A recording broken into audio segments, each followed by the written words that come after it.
O número de obesos aumenta no mundo a cada dia e a cirurgia bariátrica vem se tornando um importante aliado no tratamento de pacientes com obesidade grau 3.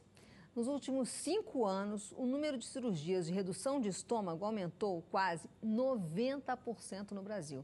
E agora é possível operar pelo SUS. Pacientes com 16 anos também podem fazer essa opção. Quem está aqui para nos esclarecer as várias dúvidas sobre essa cirurgia é o cirurgião bariátrico Marcelo Paulo Serafini Gonçalves. Boa tarde, doutor. Boa tarde, tudo bem, Leandro? Tudo bem, muito obrigada pela sua presença. Seja muito bem-vindo. É um prazer muito grande estar aqui com vocês e poder esclarecer todas as dúvidas aí sobre a cirurgia bariátrica. Vamos começar pela base. O que é um paciente com obesidade 3? Essa que é a obesidade mórbida? Essa obesidade mórbida é o paciente que tem o índice de massa corpórea, né, acima de 40. O que é o índice de massa corpórea?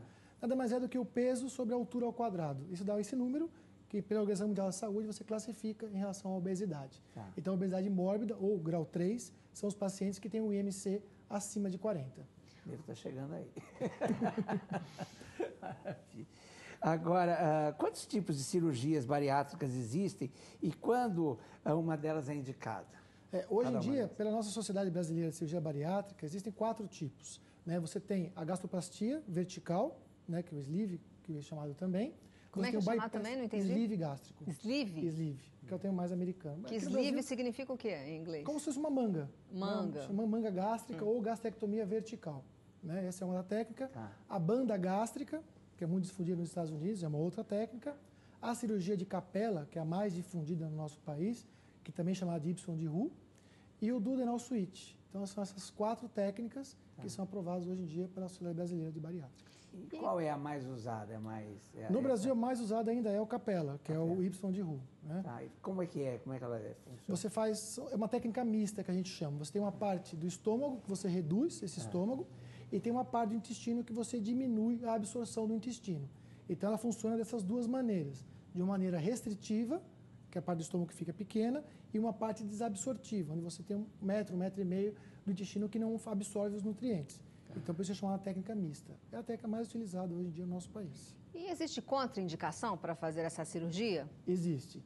Você tem algumas contraindicações. Você tem a contraindicação principalmente do paciente, pacientes graves, pneumopatas graves ou parte cardíaca grave, pacientes psiquiátricos que não estejam controlados da sua doença, ou pacientes que são viciados em drogas lícitas ou ilícitas. Por exemplo, o alcoolismo, né, o paciente alcoólatra, você tem contraindicações da cirurgia bariátrica. Perfeito. Agora, fazer essa redução de estômago, ela é garantia de você ficar magro para sempre? Não. Né? A cirurgia é apenas um passo. Entendeu? Você tem toda uma equipe de multidisciplinar que tem que ser ativa nisso daí.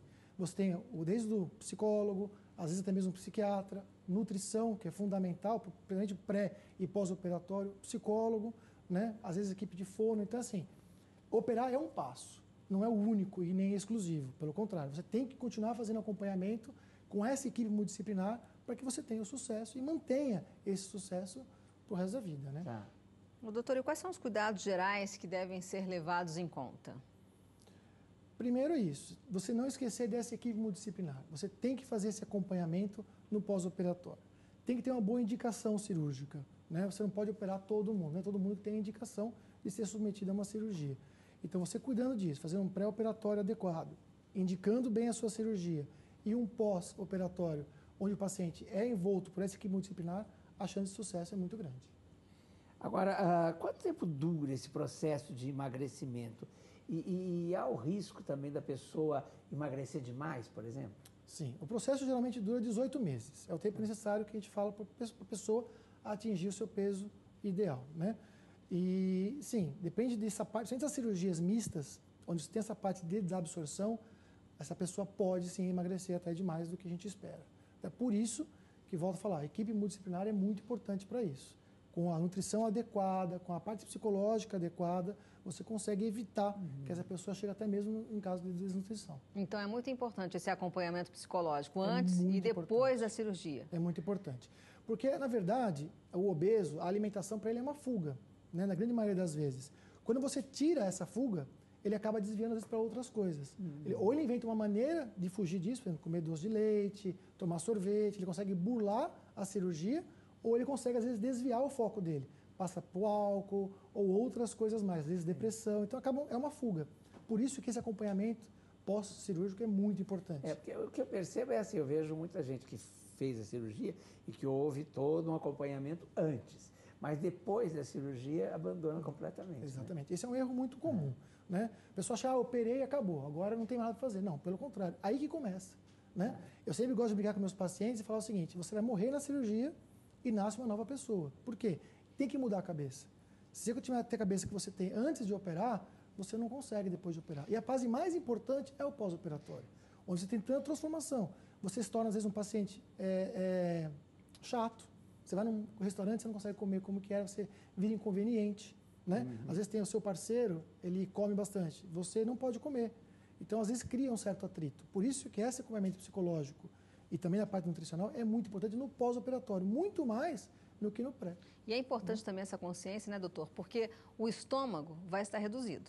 Sim. Então, é muito importante que a pessoa vai comer, né? Porque ela tem que comer alimentos que tenham vitamina, que façam bem para a saúde, né? Porque o que acontece é que, às vezes, também, como a pessoa antigamente estava acostumada a comer gordura ou mesmo beber, né? Como você mesmo disse, que inclusive não é indicado tratamento para pessoas que fazem uso de drogas lícitas, né? E ilícitas também, que aí a pessoa, por exemplo, começa a consumir álcool, né? E aí já enche o estômago. E é extremamente calórico, né? O álcool é extremamente calórico. Então você vai tomar, você acaba não emagrecendo nada. Por isso que essa parte psicológica é muito importante, sem dúvida nenhuma. Doutor, agora o senhor fez uma conta aí do IMC, né? Com, obesidade grau 3. Queria saber, assim, quantos quilos uma pessoa perde fazendo essa cirurgia? Qual é o mínimo de peso indicado que a pessoa deve perder para poder fazer a cirurgia, por exemplo? Na verdade, assim, não tem perder peso para fazer a cirurgia a gente não recomenda, né? O peso geralmente depende muito da técnica que você vai utilizar. De média, a 40% a 50% do seu excesso de peso. Entendeu? Então, a pessoa que tem 100 quilos de excesso de peso, ela vai perder 40, 60 quilos desse excesso de peso, entendeu? Mas, em geral, as pessoas, quando elas optam por esse tipo de cirurgia, elas estão quantos quilos acima?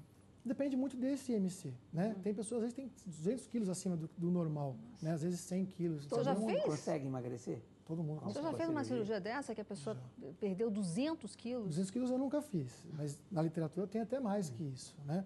Aqui no São Paulo eu já cheguei a 170 quilos já, entendeu?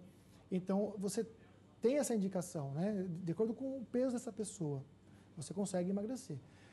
Eu até hoje nunca tive nenhum paciente que não emagreceu, que não chegou a atingir a sua meta, entendeu? E a gente tem que lembrar que, assim, a cirurgia bariátrica, ela não está visando estética, ela visa saúde, qualidade de vida, né? Que é o mais importante, e prolongar a vida da paciente, a longevidade, né? Só queria perguntar uma última coisa. O paciente precisa querer também, né, fazer a cirurgia? Sem dúvida, sem dúvida. É como eu falei, esse paciente vai morrer na cirurgia e nasce uma nova pessoa. Se ele não quiser isso, imposição da família, não faça. Não faça porque não vai adiantar. Então, ele tem que tomar a base disso e ele tem que querer muito isso. Porque é a vida dele que está em risco, né? É a vida dele que vai mudar. Então, ele vai mudar muito isso daí. Então, é importante isso. E, doutor, quando a pessoa vai procurar o senhor para fazer esse tipo de cirurgia, existem exames que são feitos antes? A pessoa já não chega lá e vai operando em seguida? Não. Tem toda uma avaliação pré-operatória. Você tem que passar, principalmente com o nutricionista, isso é requisito básico, o endocrinologista tem que passar também, o cardiologista e a nutrição. Esses são especialidades básicas para você fazer isso. Fora isso, tem todo um check-up, né? Você tem a prova de função pulmonar, a parte cardíaca, a parte pulmonar, exames laboratoriais. É sempre bom, o senhor está passando bastante isso, a seriedade dessa cirurgia, não é? Sim. Não é uma brincadeira, não é uma coisa simples. Não é uma brincadeira, né? É uma cirurgia que tem os seus riscos. Hoje em dia, através da laparoscopia, esses riscos são menores do que eram 10, 15 anos atrás, mas existem riscos, né?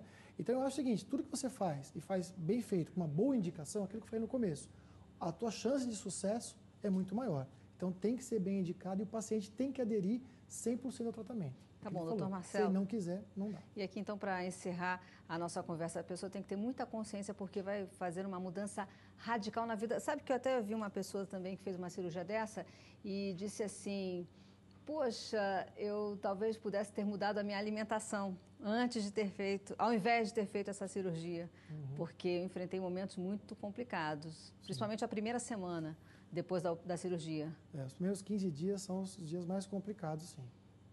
Então, muito obrigada pela sua participação. Eu agradeço estar aqui, obrigado pela atenção. Obrigado.